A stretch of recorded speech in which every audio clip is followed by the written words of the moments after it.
Would be the truth and the whole truth. Yeah. Thank you. You may lower your hands. Prior to going on the record, there was some discussion about a child interview.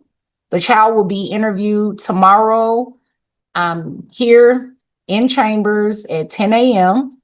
Mom is to make her available by whoever that person may be that will bring her. So the issue of possession and access will be reserved until after I'm able to interview the child. So the narrow issues that we will focus on today on final will be child support amount as well as whether or not the respondent should pay mother's attorney's fees. Is that correct? Yes, Your Honor. All right. Sir, can you state your name for the record? Rocky Justin Logan. And sir, Mitchell Salas is the petitioner in the suit for modification of a parent-child relationship. Is that correct? And you're the respondent, correct? Yes. Now, the child, the subject of this suit, can you tell us her name? Catherine Logan. Catherine was 15 at the time this suit was commenced. She's now 16, correct? Yes. In the underlying suit, Mr. Lusby, you were the conservator who had the exclusive right to designate Catherine's residence, correct? Yes. Do you recall that after temporary order hearings were held in this case and after the child was interviewed, that custody issue was flipped? Yes. Isn't it correct that after temporary orders, it was Mitchell Salas, the mother of the child, that was granted the exclusive right to designate Catherine's residence, correct? Part of temporary orders. And You have to speak up. I can barely hear you, Mr. That's part Elizabeth. of temporary. Thank you. Pursuant to those temporary orders, Mr. Lusby, you were granted possession of Catherine following the standard possession order, correct? Yes. And Mr. Lusby, since the entry of those temporary orders in January, you have chosen not to exercise any periods of possession with Catherine. Isn't that correct? Yes. As a matter of fact, Catherine's birthday was in March. You didn't visit her during that possession time, correct? I still do it. Did you visit her, sir? No. Now, you've talked to her over the phone, isn't that correct? Yes. And your relationship with the child isn't as cordial, correct? It's hard to tell. Prior to the temporary orders in January of 2026, Catherine was living at your house and visiting with mom on a regular basis. Would you agree with me? Yes. And prior to that, these orders being in place, Catherine even had a room in your house, correct? Yes. And sir, since the temporary orders, you've chosen to pack up all her things, correct? That's true. And Catherine has insisted on getting her clothes and her personal items out of your home, and you've denied her that request, correct? I told her I talked to her about it. Have you given her clothes and her personal items? No. Now, do you recall that part of the issues between Catherine and yourself was that you've remarried and she doesn't feel safe near your new wife, correct? Can you repeat that? Do you recall Catherine stating that she doesn't have a good relationship with your new wife? That's an objection. I'll be hearsay. Catherine's not here. Sustain. Rephrase. And sir, do you recall there were police reports that were made for property damage because your wife broke Catherine's phone? But it's the same thing that my wife and I break the phone. Okay, but you recall there being a police report that accused you of such things. There was a police report. In fact, you even paid for that phone that Ms. Rosales had bought for your daughter, correct? I made a payment. And sir, since the entry of the temporary orders, you and mother were ordered to communicate through a parenting app, correct? Yes. And you've refused to abide by those court orders. You haven't even downloaded the app and communicated with my client, That's correct? not true, honey. When was the last time that you communicated with Ms. Rosales? If you can recall, was it in the last month? It's been a couple months since she hasn't communicated with me either. Now, sir, what do you do for work? I work for the city of Dallas. And what is it that you do with the city of Dallas, sir? I work for the fire department. And I'll point you to exhibit 4. Is this a copy of the pay record that you've provided to me regarding your base compensation with the fire department? That was provided earlier in this proceedings. Okay, Yeah. sometime around February of 2026 when you were still represented by attorneys, correct? Yeah, actually, for that. Now, in exhibit 4, sir, which has already been admitted, your base pay is that of $118,627.89, correct? 627 with 89 cents. Thank you, sir. Correct? That's what that says. Through your employment, you receive bonuses as well, correct? I'm gonna show you what has been file marked and already admitted as exhibit 3. Do you recognize that as the pay that you have shown us for 2025, showing that you had made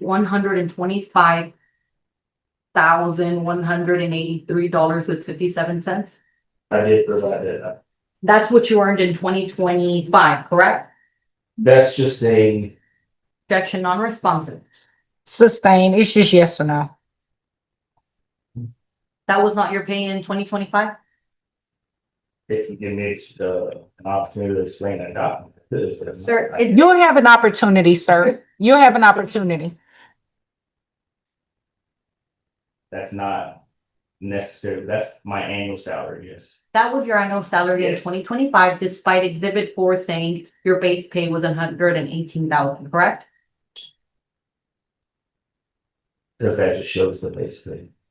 Because you are earning benefits separate and apart from your base pay, correct? Yes, not bonuses, yes. Now, sir, in 2026, have you received, or are you earning about the same, more, less? I'll provide that as part of my activities as far as my pay. Okay, my question again, sir, is in 2020, Slightly more. slightly more. Do you know how much you've earned thus far? Not a ton. Now, it's been quite difficult to get documents from you regarding your pay. Would you agree with me, Mr. Leslie? I do not. I'm going to show you what has been marked as Exhibit 2. This is a copy of the responses to production that you provided to us. Is that correct? Yes. And a lot of which, almost all of them, had objections. Do you recall that? I do. Do you recall we had to have a hearing on a motion to compel on this issue? I do. And after that, you still didn't supplement your responses, correct? I did leave. I'm going to show you what has been marked as Exhibit 6, already admitted. On April 8th, we had to send you another deficiency letter regarding your responses to Discover. Do you recall receiving this? I do recall seeing a letter on all day. And no supplements were made after that date, correct? Now, I sent pay statements. Now, sir, one of the main reasons that we're here today is that you're contesting that you should get some kind of reduction based on a pension contribution that you're making with the fire department, correct? Yes, lawfully, that's part of. Objection, non-responsive after yes. Sustain. Now, do you recall that in one of the hearings that we had, Judge Lee awarded you such deduction because she said she wasn't sure if you actually were to receive that deduction pursuant to the code? Yes, Okay, and do you recall that after that hearing, both you and the opposing attorney from my office were ordered to produce case law or evidence to show, that's not true.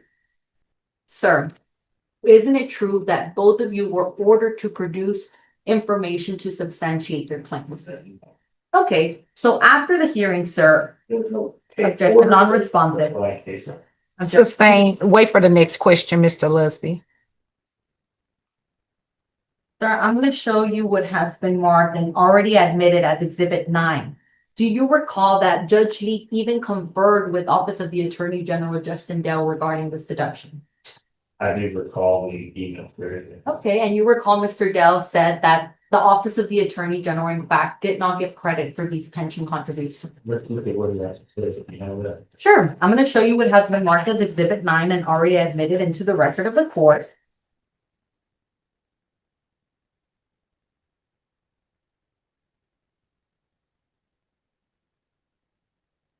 Oh, let's look at Exhibit 9. Do you recall after that hearing, sir, you provided Judge Lee with a series of cases that you said supported your position regarding that contribution?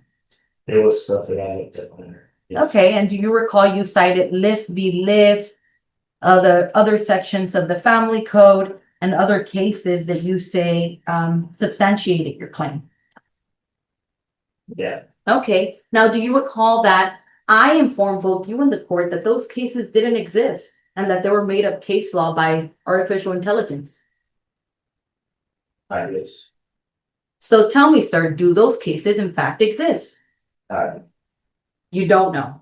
don't. but you made representations to this court that those cases supported your position, correct? It was an email thread, it wasn't for hearing, Okay, did you or did you not email them to Judge Lee? that's part of the email thread. Sir, do you recognize or do you understand that by you citing these cases that don't exist and me demanding, just send me a copy of the case, you sent me on some kind of goose chase trying to find these cases that, so according to you, supported your case law to this court that you were supposed to get this deduction?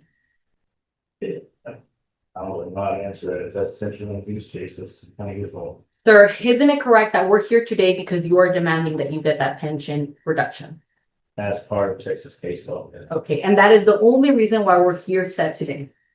No, Okay, we're here set on my attorney's fees as well. yes, And you understand that Mr. Dell of the Office of the Attorney General and Judge Lee have already told you that you are not entitled to that pension. no way.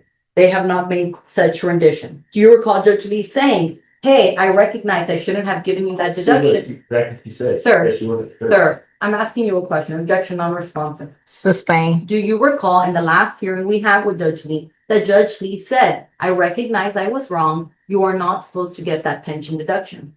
That'd be hearsay, Judge Lee's not here. Okay. Sorry, Judge. Objection. Sustained. Wouldn't you agree that that was a ruling of the court, sir? No, That was not a ruling of the court according to you. no, So exhibit 9 and exhibit 8, which have already been admitted. Oh, let's look at.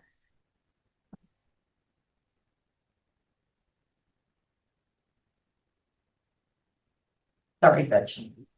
That's okay. I have a question while you're looking for what you're looking for. Sure. Mr. Lusby, you quoted something here out of 154.062, subsection E. Yeah. Well, let's start at D. The non-discretionary. Yeah. Does your employer require you to contribute a certain amount to your pension in order for you to maintain employment? Do you have that somewhere from your employer? I haven't shown reductions in my paycheck. Okay, that would be the issue right there, because the code specifically under E, it talks about the non-discretionary retirement plan, and then in F, it further explains subsection D number 6 and says a non-discretionary retirement plan is a plan to which an employee is required to contribute as a condition of employment. So in essence, in order for you to maintain your employment with the city of Dallas as a firefighter, you have to contribute this amount to the pension. That's my testimony.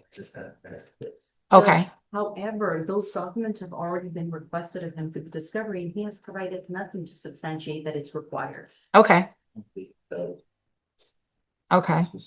Well, you may continue, counsel. Now, sir, you also sell cattle for a living, correct? You don't sell cattle as a form of side hustle? How many acres of land do you live in, sir?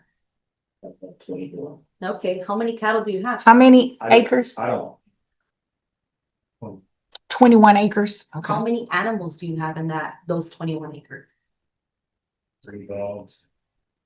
2 cattle. Two what, I'm sorry? 2 cattle. Two, so you do have cattle. They're not mine. I don't own them. There's 2 cattle on the land. I do not own the cattle. Sir, as part of the request for production, we also requested your bank records to show any self-employment income that you might have. I do not have any self-employment. And you didn't produce those bank records, is that correct? I did not. I'll pass it over to you, Judge. All right.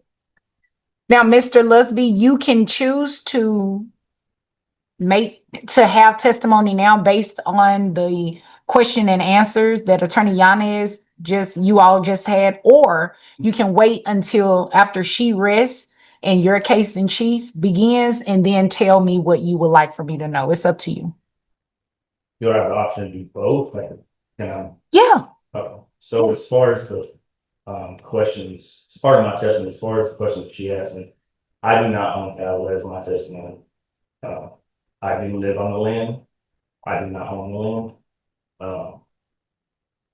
And I have no income from in cattle, whatever business.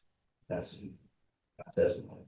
Also, as part of my testimony, to my understanding, Judge John Lee never made a ruling on the pension. She did say that she wasn't sure if she made the correct ruling, but when we had Objection hearsay. Sustain. to my knowledge, when we had a hearing and the judge made a ruling on child support, she stated, or it was stated that she's leaving the deduction for the pension as part of it for now. So in my opinion, that meant that she hasn't made a ruling against it, but she did not state that.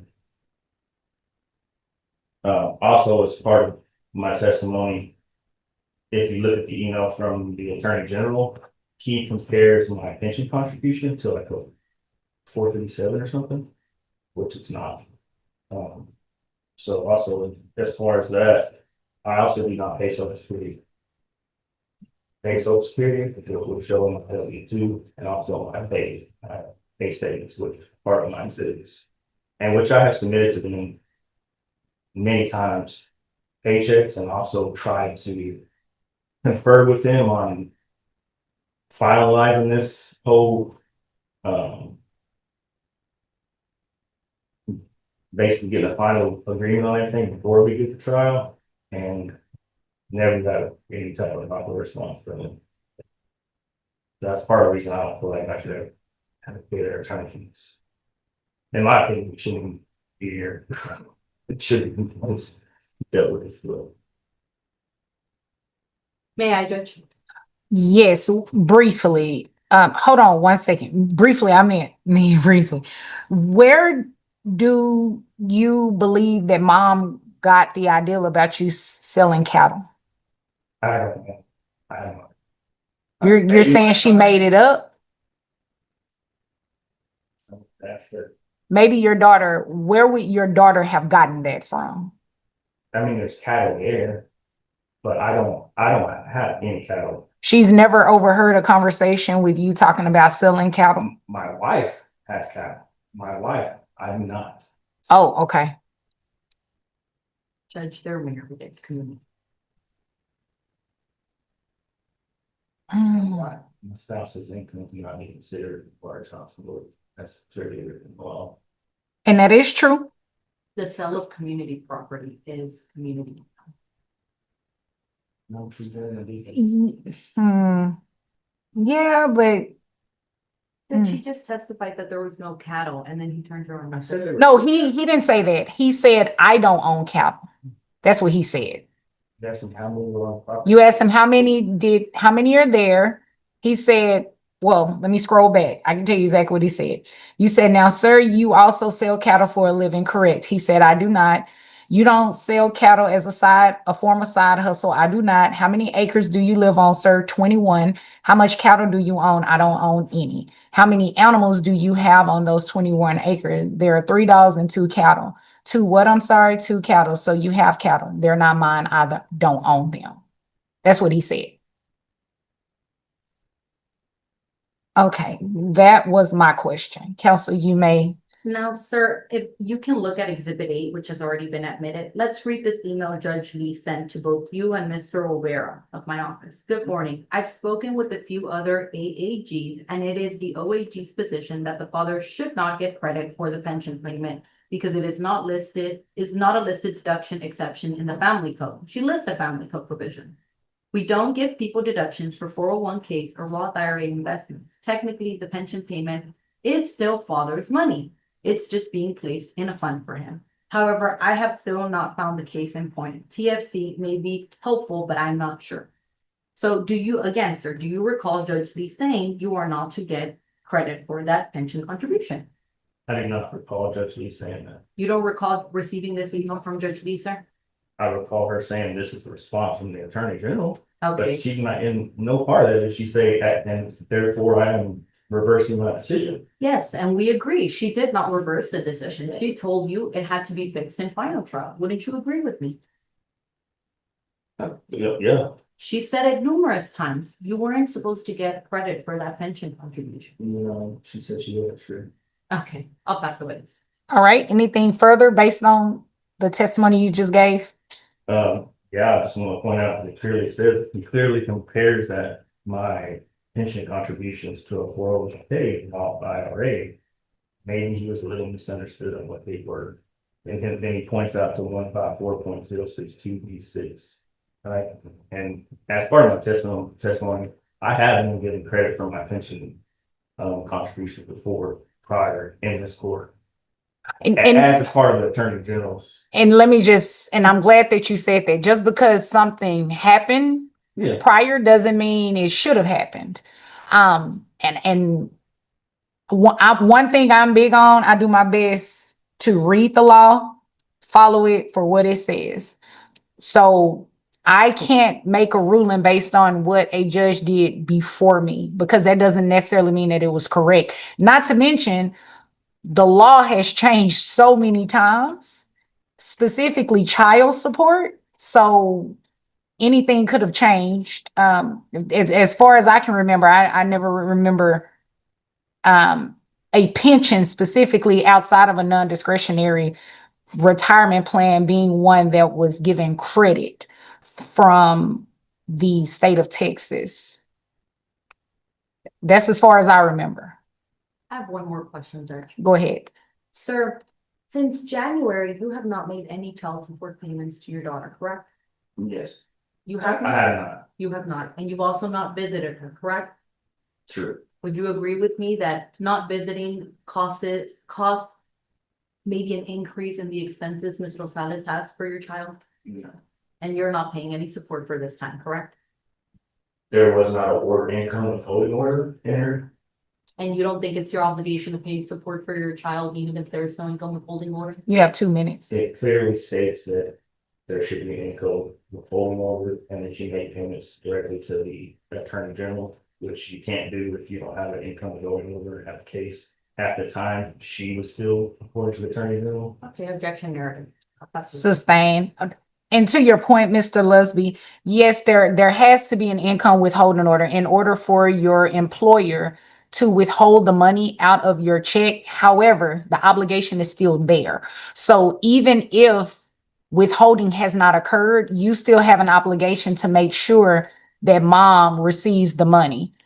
Even if the state disbursement unit hasn't received the proper paperwork yet, the order, all the things, there are options that you have to make sure that she receives the money. You could open up a court registry with the county. You can make direct payments to mom, and mom can do an affidavit through her attorney to make sure you receive credit for those payments. So I don't want you to die on that hill of there not being an income withholding order, because as long as an order said you were supposed to pay child support, that triggers your obligation. I understand that, and they had the option to file the income withholding order back in February, and they never did it. For whatever reason, I don't know. Well, that's beside the point. The point is this: your obligation was triggered from the moment that you were ordered. No. So as of now, you understand that you're in arrears for not paying child support. Okay. Okay. All right, I'll call myself as a witness very briefly, Judge. And go ahead. my name's Alexandra Yanes. I'll admit Exhibit 11, which has already been admitted as a summary of my testimony, Your Honor. I testified to this court that I'm a third-year associate attorney practicing family law in the Dallas-Fort Worth area. My hourly rate is that of $300. Objection, she is as an expert witness. This is her testimony regarding the attorney's fees portion.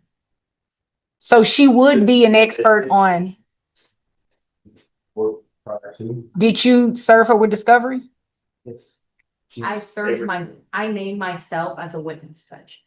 Right, but Oh, I did serve myself as an expert judge. But I did. Give me a second. that was late. That was, so you served discovery on her? yeah, Okay. and the response. Oh, through your prior attorney. That's right. Yes, this Yeah, 9 months. he served it to me, not through his prior attorney, and I didn't name myself as. No, my prior If he wants attorney, to. my prior attorney. Okay, you all cannot speak over each other. I cannot keep up with what my court reporter is writing down. So you have to speak one at a time.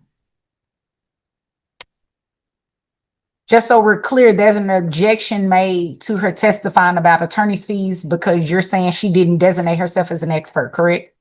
Yeah, well, the document that they tried to designate as expert was not filed at time for, according to the court's rules. Okay. Judge, may I admit, my responses to request for disclosure as my exhibit 13, Your Honor? So I object that being as part of It's for the rebuttal. testimony because it should have been filed with the court prior to this. That's part of the pre-trial. That's part of the rules of the court. I don't necessarily disagree. However, this is the first time that you're making an objection to it that I'm aware of it. It wasn't brought up. You all had two previous exhibit conferences with Judge Lee, and you never objected to whether or not she Did was that an after expert. the conference.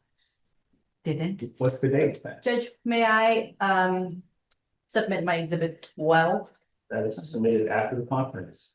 Exhibit 12, was served on respondent June 16th of 2026, Judge. And it names me in response to request number 6 as an expert.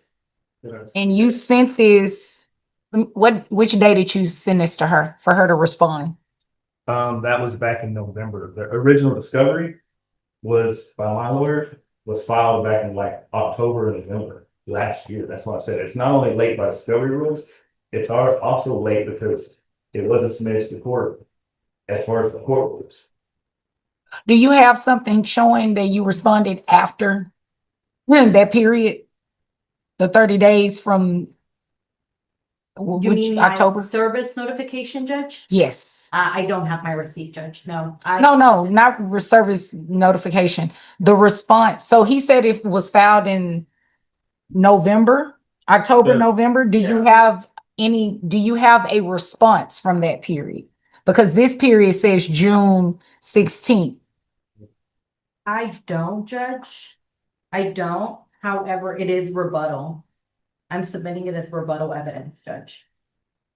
And Your Honor, a witness may be allowed to testify if it was not a surprise. It's not a surprise, Judge. We had a pre-trial hearing that said that we were requesting attorney's fees. My exhibit 11 has already been admitted into evidence as a summary of my testimony, Judge. If the court wishes to consider it that way rather than my testimony, not only that, Judge, I've already called myself as a witness. My testimony has already started. His objection is not timely. You didn't submit the document. I'm objecting to that document Oh, you're objecting to the document, not her testimony. and her testimony because that would legally, she can't give testimony if she wasn't listed as a legal witness. And she needed to supply that to court. And So is this supplemental? Is this the first response? I believe First it's the response. first response, Judge. Yeah, then counsel, there would be an issue. Like, I submitted them in the form of pre-trial disclosures, Judge, but I don't have anything showing that he served me with request, Judge. Your pretrial disclosures were filed when? And they were laid on. The June 16, it's those. Order pretrial, that was April.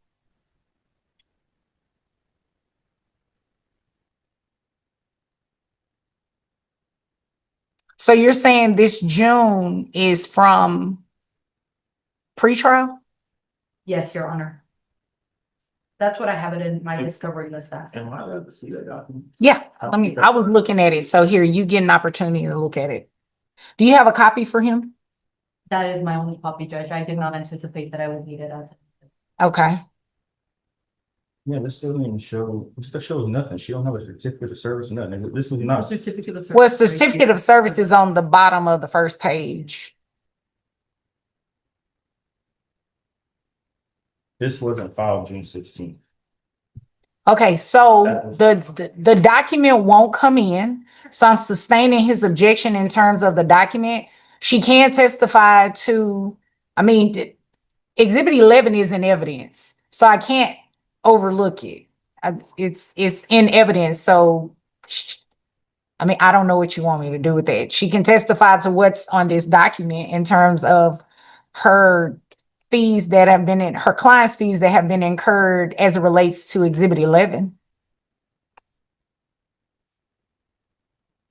May I proceed, Judge? Yes. And Judge, As part of our requested release, Judge, we're not asking for the total amount of attorney's fees that my client has accumulated. Instead, what we perceive to be as reasonable and necessary pursuant to the issues that are brought before this court. Mr. Lesby is correct. We shouldn't even be here, but we're here because he intends to gain credit of a pension account, which he already knows the court is not entitled to allow him a deduction on, Judge. Secondly, Your Honor, in support of that, he cited AI case law, Judge, which he knew after I requested that he just produce me those cases. He knew that it would reasonably incur my client more and additional attorney's fees as a result of his actions, Judge. And secondly, we've had 2 exhibit conferences, about 4 entry hearings. His testimony that there was no income withholding, we couldn't enter an income withholding, Judge, because he just propounded unreasonable objections to our temporary orders, Judge. So we are asking that this court consider Mr. Lesby's actions and order reasonable attorney's fees to compensate my client for the fees that were incurred in this case, Judge. And what is that amount, counsel? We're requesting $3,000, Judge. Okay, does that include expenses? That does include expenses, Your Honor. Okay, all right. And Mr. Lusby, this is your opportunity to cross-examine her on her testimony, which relates to Exhibit 11. My cross-examination on that would be that I don't believe that I forced her to incur any attorney fees. No, you have to, it has to be a question. You have to question her. Oh, okay, question. Yeah, you don't have to, but you can. How many hours did you spend working on the case Sure. total? And Judge, you said a while back that they only had 2 minutes and I haven't had a chance to testify. I'm not sure what. No, this is her, that was her time. You have 11 minutes and 2 seconds left. Why is this she testified for my time? Is this so this is my time that I'm supposed to be testifying? Why is she talking? You're asking, no.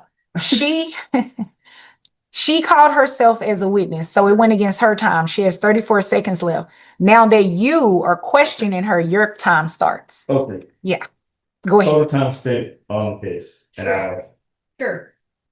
My time up to this trial date was 21 hours and 21.62 hours. And then approximately an hour for today, And your hourly, $300.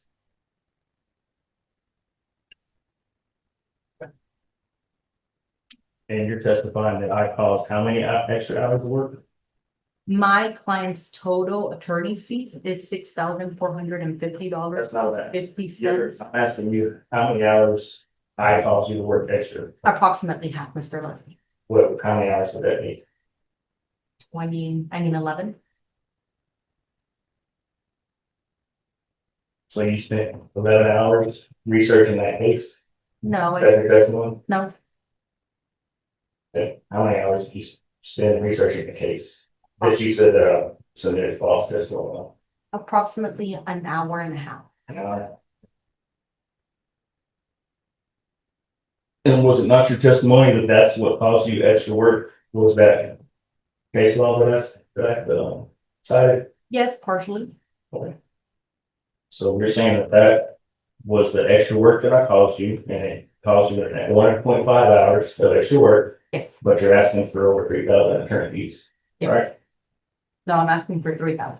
Yeah. But your hourly rate's 300, and your testimony is that I only cost you 1.5 extra hours of work.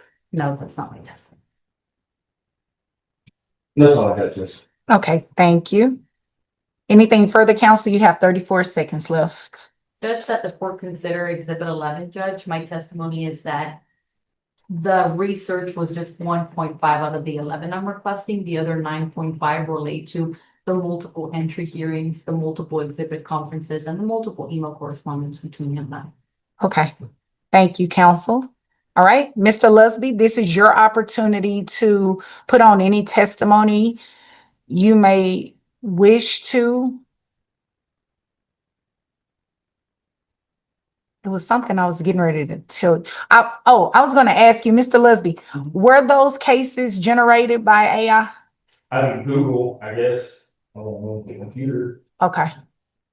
Okay, I mean, I Googled pension payments in Texas and whatever, and that's what popped up. Okay. So, I know what you're referring to. When you type in something on Google, the AI Yeah. pops up well, and, yeah, maybe, I don't call. Okay. I didn't even understand at the time this is an email thread. We weren't in court. I Mhm. wasn't submitting something as evidence. We were just on an email thread with the judge, like, okay. I guess what I'm trying to hint at, that you didn't take those cases and look them up to see if they were actually legitimate cases? No, I did click on them and look information on them, but it did kind of apply, but not technically to the pension. So there was no reason to try to submit support. I Okay. did try to look for specific stuff like Texas municipal retirement system, because that's kind of similar, or anything like that. I understand. I understand. Well, this is your opportunity to give any testimony that you may have. Okay. As part of my testimony, I do feel like it's in the best interest of everybody involved in my, as net resources. It specifically states that pension contributions, if they fall under non-discretionary retirement plan, which my pension contribution is a non-discretionary retirement plan. And also, I do not pay social security. Both those things are true. I do not pay social security. And I'm required, as my testimony, that I'm required as part of my employment with Dallas Fire Department to contribute to the pension. I have no say in it. There's a set amount that comes out of my check, 13% comes out of my salary. That's part of that. So I feel like they should count as part of the net contributions. Also, my union dues, which was always already ruled on and approved. The deduction for basically credit for health and dental. I'm asking for credit for both of those. And actually on the, 1 second. In the health insurance, and just so you're clear, whenever I stop and ask you all questions, I stop your time. I don't run your time against that. So on I'm looking for the child support amount in the temporary order. It says He was giving credit for that then. so the 1347.67, that includes credit for union dues, health insurance, dental insurance, as well as the pension? Yeah. Okay, So the only issue we're contesting is the pension. okay. I follow you now. it does not include both minor children. That was computed at 17.5% versus 6. Well, that's what I was waiting on you to tell me. Okay, so, Part of my test, 2 minor children under the age of. and these are your biological children? Children. Okay, And Judge, I'm sorry to interject, but I do think it's important. One child was born after the temp order hearing, I think, because we weren't given any proof. One child, one of the two was born after the entry of the temp orders. oh, so they wouldn't have been They included? wouldn't have been included. So it was computed at 17. I think he's requesting the 16%. Okay, And I did not know of that, Judge. My client didn't know of it until we had the exhibit conference, and we still don't know because he didn't provide the proof for it. I understand his testimony is sufficient, but that's the reason why we computed the 1,500 in our summary of requested release. We had no knowledge. that's fine. Like I said, you all are here today, so we're going to take care of any loose ends, which is why I'm stopping and asking questions, because I don't want to miss anything in computing this child support.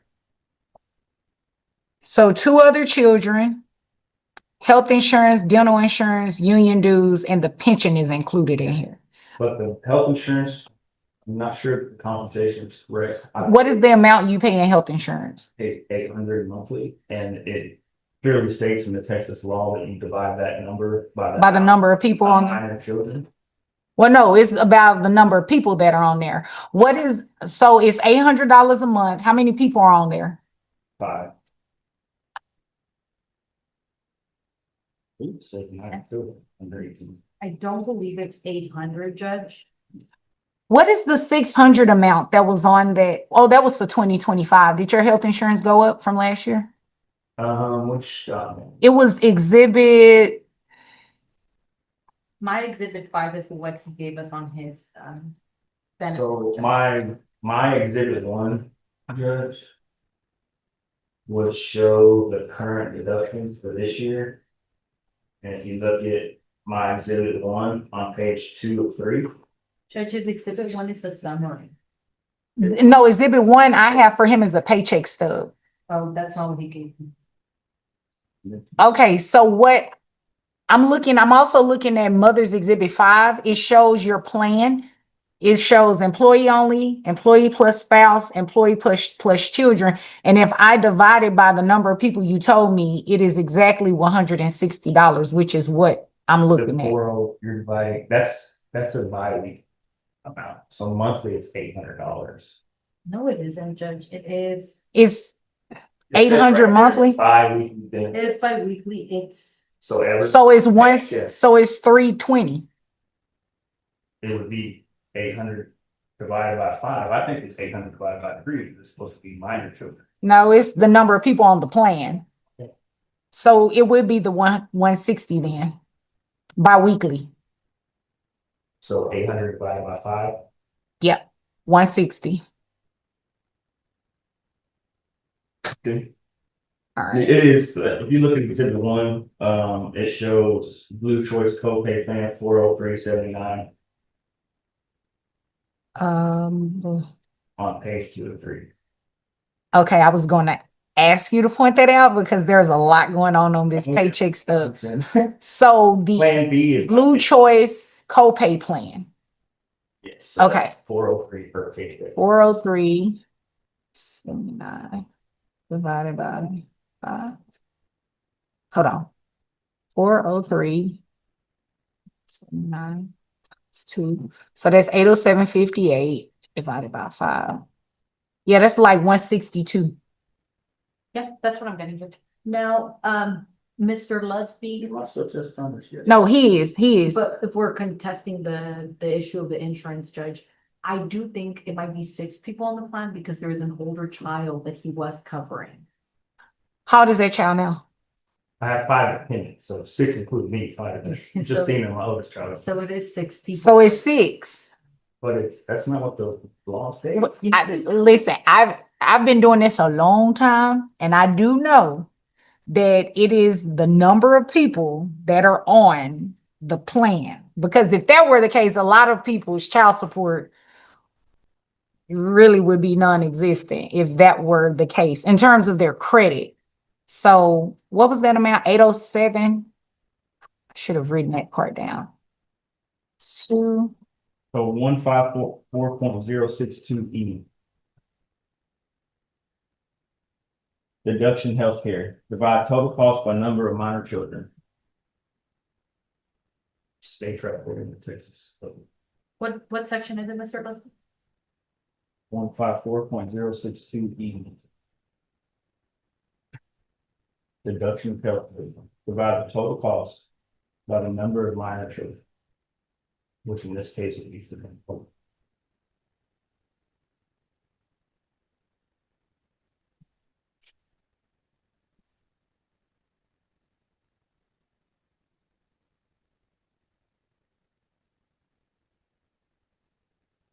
So then the health insurance is wrong in here then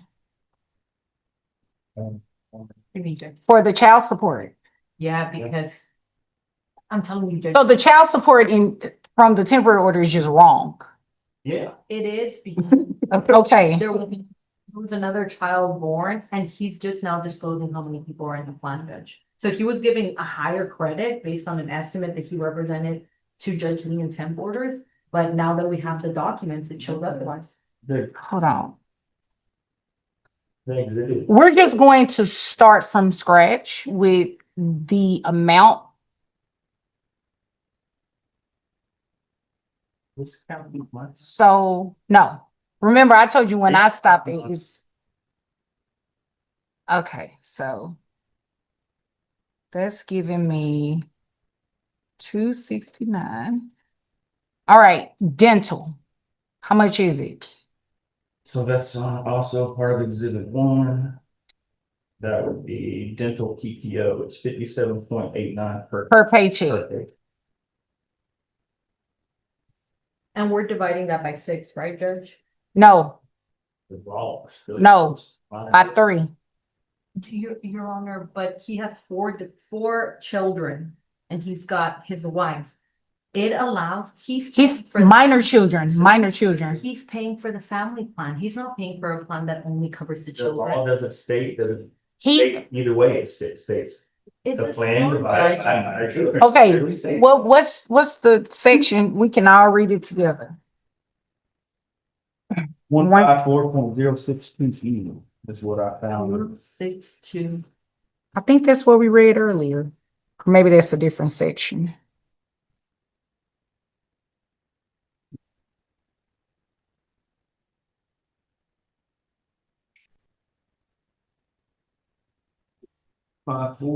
It says in calculating the amount.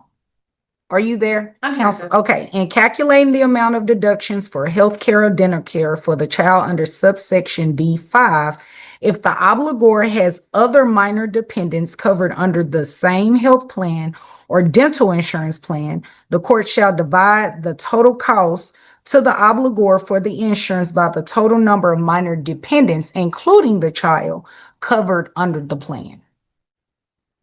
So his oldest child wouldn't fall under that. That would be considered an adult. So when you read that, So it would be 3. Judge, I don't think that's the way that it's being read is correct, Judge. Let me. it's pretty clear. One thing I don't argue with is the Texas legislator. This is what they said and this is what I follow. So if I divide this, I got 115. So I'm looking at his paycheck stubs. Judge, does that mean that the court is giving him credit for what he's paying on his own health insurance? No, the court is giving credit for the 3 children, the 3 minor children that he has. But the health plan covers him and his wife. So the court is giving him credit for what he's paying for his health insurance and his wife? No, it says if you look at his exhibit 5, it has employee and spouse, okay? And then it breaks down the employee plus the children. I'm looking specifically at that because for him himself, he's only paying $56. For him and his spouse is $357. For the children alone is $160. It doesn't break it down by child. It breaks it down by him and however many number of that could be however many children that he has. And then what I'm also looking at is the employee plus family. So that's 403.79. That comes out to the 807.58, whatever that calculation was I just did. That's what I'm looking at. And then if you take that number, that 807 number, and you divide it by the number of minor children, which his testimony says is 3, including this one, that comes out to 269. So he's paying 600 or so odd dollars for his portion, his adult child and his wife. Only part he's getting credit for is what he's paying for the minor children would be 269, those 3. And it's the same thing with the dental. It's giving me 57.89. That's on his paycheck stub. 269 is what you're giving him credit for on the medical support on Catherine? Says divided. Yeah, it says you divide it by the number of children. You take what he pays and you divide it by the number of children. That's specifically what it says. Okay, Judge. So the number of children he has will come out to 269. His dental, according to his paycheck, is $57.89 biweekly. You multiply that times 2, you get 115.78. You divide it by the number of minor children, it comes out to rounded up $39. Okay, Judge. Then what are the union dues? Are they on here? So yeah, union dues are part of that. That's also part of 154.062. No, I got that part. Where is it on your paycheck stub? Oh, Is it labeled as union dues? Because I don't see anything that specifically says union dues. show it says DFFA. Oh, I see that. I see DFAA. Okay. I think they rounded up to 70. $70. while we're on there, I would like to point out the plan B is my pension contribution, which is 658. I'm not giving credit for that. Because in order for me to give credit for that, for me to feel comfortable doing that, I would need something from your employer saying it is required for your job. Without something written from your employer, I don't feel comfortable doing that because the law specifically says that it has to be a contribution that is required for your employment. So I would think a letter from your employer on letterhead would have been sufficient to show that that contribution that you're making is required for your employment. I don't have that in front of me. And I would need that to consider it, especially considering the email in evidence from the Attorney General saying that they do not give credit for that. Even though 15.54 specifically states, for the purpose of subsection D6, a non-discretionary retirement plan is a plan to which an employer is required. I don't have anything in front of me. I don't have anything in front of me that shows that it's non-discretionary and that it is required as a part of your employment. I think the best evidence for that would be an a letter from your employer stating that as such. Even though you're testifying to it, people come in court and lie all the time. So we can't act as though that doesn't happen. So without something from your employer, I'm not giving credit for that. So given the amount, it said in 2025 that your pay was 125,000. Yes, Judge. All right. That's what we use, but his testimony today, I think they're earning more. Completely transparent. What is the additional, because you did say that it's slightly more, is what you said exactly. So What is the slightly?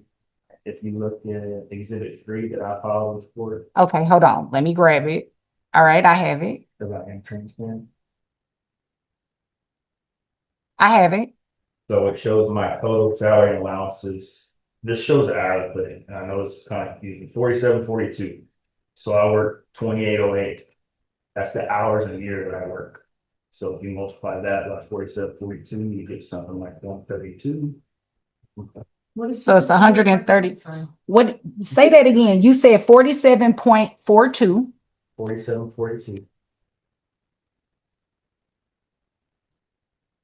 And you said, is it 2,808 hours?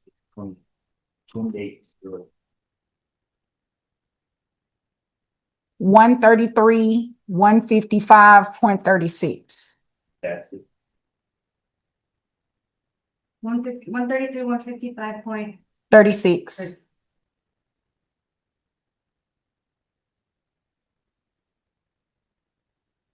So the fact that there's no social security taxes also doesn't kind of show that I'm in a defined pension plan, because normally that doesn't happen unless you're in a defined pension plan. I can't say what normally happens because I'm not in the business. I'm not HR. I'm not in the business to know. And even if I were I had some knowledge of it, I can't impute my knowledge into this. Legally, I can't do that. So the best evidence, as I stated, would have been something from your employer saying that in lieu of Social Security, you have to have this contribution that's required in order for you to be a firefighter. I don't have that in front of me. So, and counsel, y'all can check this math. When I divided that 133, I did 133, 155. I divided that by 12. I got $11,096.25. So if we just take $11,096, I'm looking at the chart here. Do you use the calculator? I did, yeah. So Okay. I got the same thing you got, and then I took off medical, dental. Well, I can't use yours because you gave yourself credit for the pension. So I can't use yours. Let's Did both use ways the- on the paper over. Okay, Judge. I can run the child support calculator if you tell me what amounts you're giving him credit. I'm giving him credit. Health insurance, he's getting credit in the amount of $269. Oh, sorry, hold on. That's 3 children. I didn't divide it. Sorry, that's my missing step. Is $90 for Catherine. Sorry, it's $269 for all 3 children. So you're using what? The The OAG fund. the OH, What, where are you getting that from? so your health insurance, based on your testimony and your paycheck stub, you have 3 minor children. So the credit for the 3 minor children would be $269. You divide that $269 per child. So each child, you're paying $90. But you, well, that's not the way to read law. And then the dental is $39. I didn't divide that by 3. So that'll be $13. No, it's 39. That's $39 for 3 children. I don't think you're doing bi-weekly. You're looking at the bi-weekly amount divided by. That's the total. No. So it's 57. So the paycheck stub that you gave me, the dental is 57.89. 57.89 times 2, that's biweekly. That comes down to 115.78. You divide it by 3, it comes out to $39 per child. Is $13. Why are you, so you divide it by 6? No, You divide it by 3 and then you divide it by 3. per child, each child. Catherine is 1 child. They're not 3 kids in this case. You're not taking the total amount divided by 3. You're already dividing it by 3. I took the That's right. 57, the 115, I divided that by 3 for your number of children. You wouldn't get $39 on a dental plan for 1 child. So I'm getting 39. So you're saying it cost me $13? That calculation's. That is- Yeah, I've never seen it done that way. that's how you do it. Like it's per child. It's not for all 3. You have 2 other minor children. You're responsible for paying them. So She shouldn't have to. So in essence, if I give you credit for $39, right? That means that mom over here is in essence paying for 2 of your children. That's what you should be paying for. Well, not paying for it, but she's not receiving the benefit for Catherine specifically. You would be. I mean, I was just saying divided by the total cost. Yeah, it's, yeah, And then the union dues, Judge, are $70, you said? Yes. Per paycheck. per paycheck. No, it's $35.99 per paycheck. Okay. So I rounded up $70. Okay. So it's 90, 13, and 70. And then he's got 2 children outside of the action. Yes, so that would be at 16%. And what is that amount? I get 1336 with 2 cents. It didn't really change. So that means that I really wouldn't touch the child support. It didn't even increase by $100. So your child support would essentially stay the same at the $1,347.67. That's fine. That's because he had another child, right? That's because you had another child. Although your income increases, which is common, income can increase, but having another child, it can make it the same. As part of our requested relief, Judge, we had requested a retroactive increase from the time. Would the court entertain that Yes. request? Because he didn't have the child until. I'm not sure when his child. What do you mean? Retroactive from the date of filing the modification or the date of the temporary The order? date of the temporary. All right, so, February 1st would be because the child returned to mom sometime in January. and let me just go back to your original petition to make sure the request is in there. So, Is this from September 2nd? Okay, yes, sir. so the original amount ordered was like 1080 back in February. So shouldn't it not be based on that amount? And that's part of the reason they never filed an income withholding order, I guess, or. But the court- 1080, you talking about child support? Yeah, the original amount that was ordered when I believe it was in March. It was like $1,100. March of this year? March of this year. That was with pension contributions. That was based off the old salary.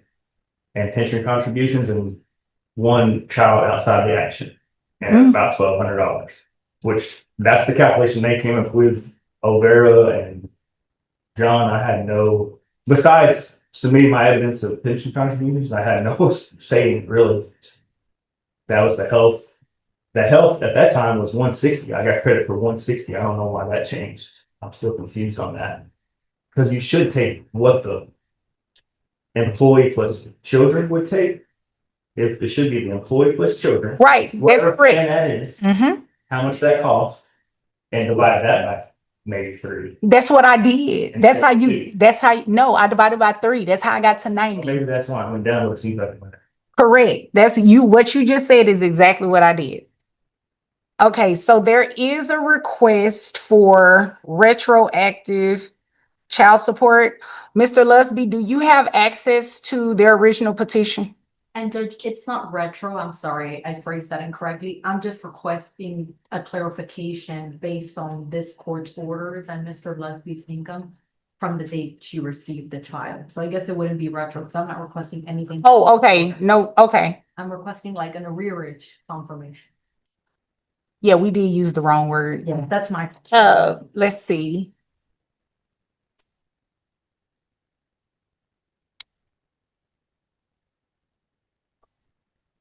Well, his amount is staying the same. So you mean from the His amount. is staying- 1,300? His amount is staying the same now that he has 2 children, but if we were to calculate it January, February, March, and April, I believe the child was born in April something. Giving him credit for one child out of the action would amount to the child support being $1,461.27 Say- those months. 1,461.27. Yes. There was a object because there was an order by Judge John Lee at the time for an amount of child support we paid, and they never followed income. Just so we're clear, her name is Jean Lee, not John. Okay, me too, I didn't. Announcement. When you said it the first time, I thought you misspoke. I thought he was talking about an OAG. Okay. So you're saying the difference, the $113.60?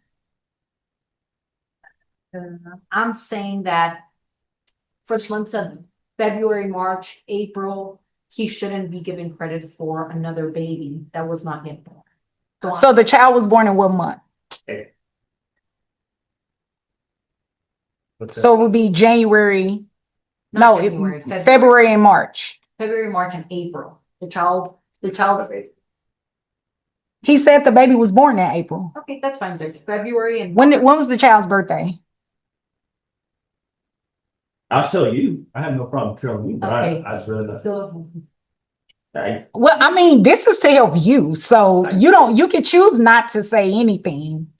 I mean, I'll show you the document that shows his birthday. you I could can just give it state to his you. Birthday. No, I don't need her to know. I don't want her to know. Y'all don't understand. I don't Okay, care. can I see the baby's birthday?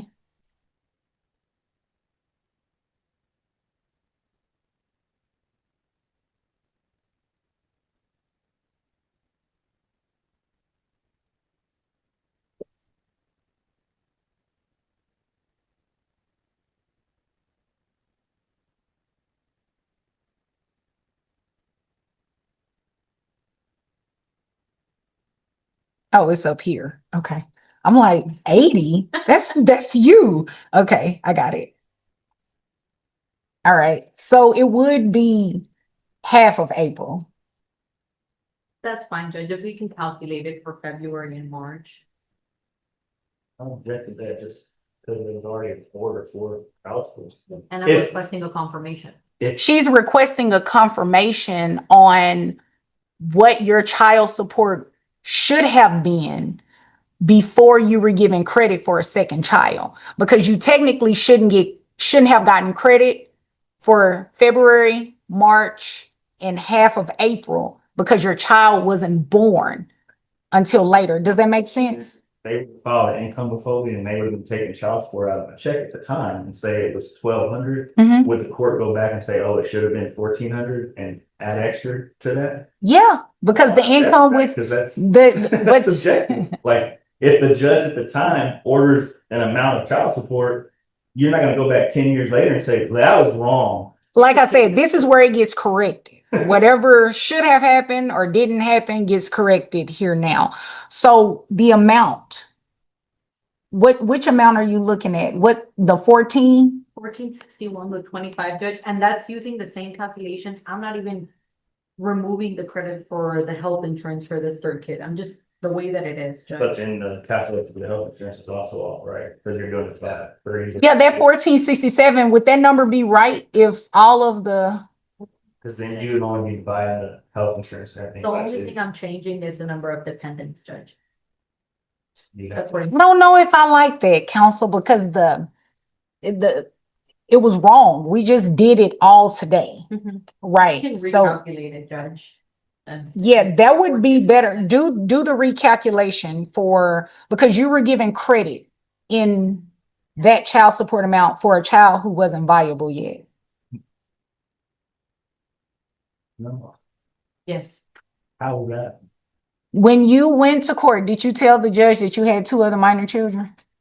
And It's a yes or no. Did you tell the judge? Yes. Okay, when then it happened, that was not truthful because you didn't have a child until April. So if you went to court, no. okay, so maybe let me rephrase my question. When you went to court before April of Okay. 2026, did you tell the judge that you had two minor No. children? Okay, so, but this 14 number includes the pension, right? yes. it Okay, does. so yeah, we have to redo it. I don't know what it So- includes, because the original child support amount back in March. Okay, we're not gonna even, any child support that was calculated before today, we're not revisiting it. I didn't change your child support because your income didn't even, although your income increased, you having another child, it's only like a, what?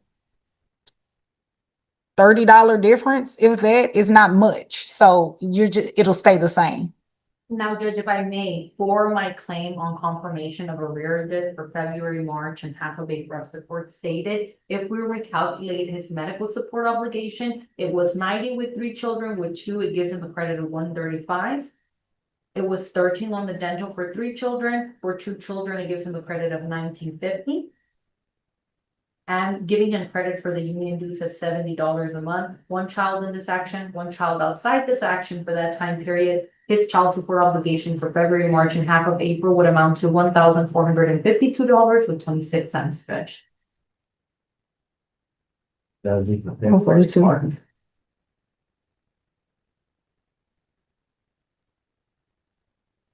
So it'll be the full month of February, full month of March, and half of April. How would I, think for efficiency purposes, Judge, we'd accept the new amount for April.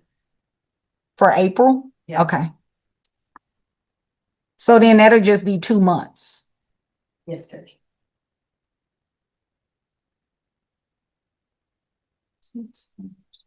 Two. Oops. Hit the wrong button. So it'll be $2,904.52. That's confirmation on arrearages. So this is. But no, yeah, that's confirmation of arrearages. But we need to break down no, there wouldn't be an arrearage on that. Never mind. It is an arrearage, Judge, because he didn't pay any support for February, March, April, May. I was not child support. I was thinking medical, but she's been on his medical. Yes. So the amount confirming arrearages for what you did not pay, even based on your testimony, you said you didn't pay it, is $2,904.52. I'm going to do a payout on that. That's what you will pay to pay down the arrearages. $2,900. $4.52. And this is for. Oh, is this the? That's just for February and March, Judge. He didn't pay April of 1336.02. He didn't pay May of 1336.02, and he didn't pay June of 1336.02. July is not over yet, so his arrears will be confirmed. We need to confirm all the months he hasn't paid. So this is just for, let me make this note. 2/26 through 3/26. And what's the time period for the current amount? April, May, June. Through 6/26. And that's at the amount, the current child support. Yes.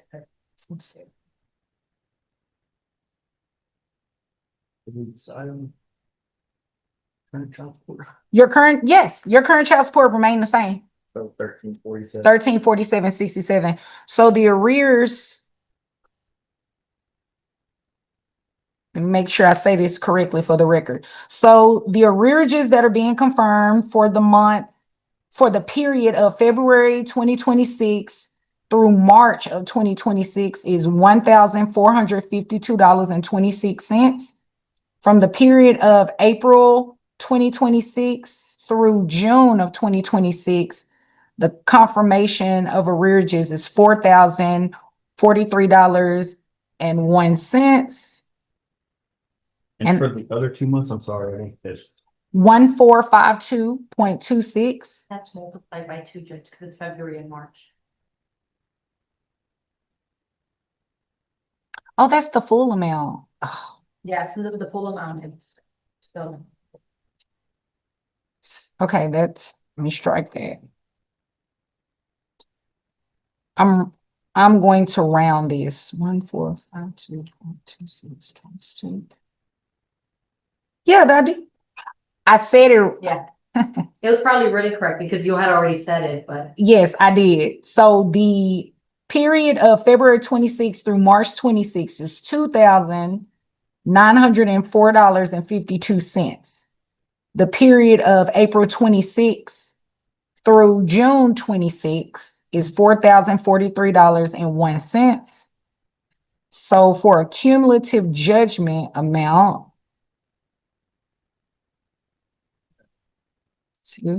cumulative judgment is $6,947.53. $6,900. $47.53. That's through June. Well, I don't want to say through June because the periods are different. Just write it down by period. So that 2,900 amount that I gave you, that's for Yeah. 1452 for February, 1452 for March. And then after that is the regular child support amount, April through June. So I'm assuming that'll be like June 30th of 26. So $6,947.53. That is a child support arrears judgment in favor of mother. Let's do a payout amount. I'm never good at those payout amounts. I normally let the AG tell me. So should we, I Let mean, me I paid see. child support on time for 10 years. Can we not allow it to be something I take care of with the AG on my own versus having a payout amount? Well, the AG does a payout amount. So this is what we'll do. I'll put the payout amount in here. Now, if you go to the Attorney General and tell them that, hey, I want to pay it in full, that'll just drop off. Does that make sense? Yeah. So the payout amount Usually usually what I've is, heard about is they put an income withholding order in with extra on top of the 30. it will be in there. And then it not coming off after I pay. No, it There's will. not a mess up there. No. They're not. The Attorney General, the way their system is really good about this, that income withholding order plus the final order that's going to be sent to them, they should say the same thing. And if there were an issue, they wouldn't be able to withhold. They'll let the court I did want know. the court to be aware of that I got a income withholding order from the Attorney General yesterday. That Was it for this amount? I don't know why it was generated. Maybe they can. there was an States- income withholding that was signed by this judge. Oh, yeah. So that means they have the temporary order too. No, they have a temporary order. There is no income withholding. I'm sorry, Judge, I misspoke, but my client received it too. What they received is a confirmation that they switched off the ground. I don't think the income withholding that was signed by this court was ever filed with the Attorney General that I know of. I talked to him yesterday. You talking about the termination of income withholding? That I believe was. I'm talking- Yeah, I have that one. The income withholding that was signed and made by Judge Jane Lee, I'm sorry. Where? Jane Lee. Yes. And that's It was never fine. submitted to the Attorney General because they don't have it, but I received one yesterday that said it was prompted by a Title IV response of somebody applying for benefits and it was totally wrong. Like it didn't even have my employer right. Well, then in that case, I will tell you to just speak with the Attorney General on that. That's something that you can fix on your end. Withholding, excuse me, the payout amount, I'll do $100. So essentially, on the income withholding order, let me explain to you how it's going to look. It's going to have the payout amount of $100, and the 1347 is going to be on the first line. You've seen an income withholding order, right? It'll be on that first line. The $100 will be on the next line. And then at the bottom, it will have it broken down how much money will be garnished out of your check based on how you get paid. So bi-weekly, it'll be on there. Does that make sense? I think that's right. Well, that's beyond what I am paid to do. That is the Office of the Attorney General. So the payout will be at $100. We're in the month of July, so we'll just say, what's today's date? The seventh, Judge. So we'll just say 8/1. 8/1 is when this income withholding order will. No, Oh, I'm sorry. not 8/1 of the income withholding order. I have to be very particular. 8/1 is when the $100 obligation, the payout would start. 8/1 payout, and Yes. the rest of it will be dated today or a couple of days from today. What do you mean? And the income withholding.